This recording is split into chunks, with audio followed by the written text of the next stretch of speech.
బాల రసాలసాల నవపల్లవ కోమల కవ్యకన్యకన్ ఊలలకిచ్చి ఆ పడుపు కూడు భుజించడం కంటే సత్కవుల్ హాలికులరైన నేమి అని అంటాడు. రావెల్ల వెంకటరామారావు పోతన గురించి అంటాడు, భాషావధూనయన బాష్పతతి ననగింప, భాషావధూనయన బాష్పతతి ననగింప, రాజ్య సమ్మాన వైరాగ్యము ప్రకటించే కృషికుడై జీవించరా తెలంగాణ కవిరాజు పోతన్నరా, కృషికుడై జీవించరా తెలంగాణ కవిరాజు పోతన్నరా.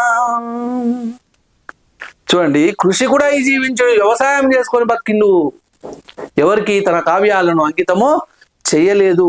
అందుకనే తన కృతులను నరులకు అంకితము చేయనని ప్రతిజ్ఞ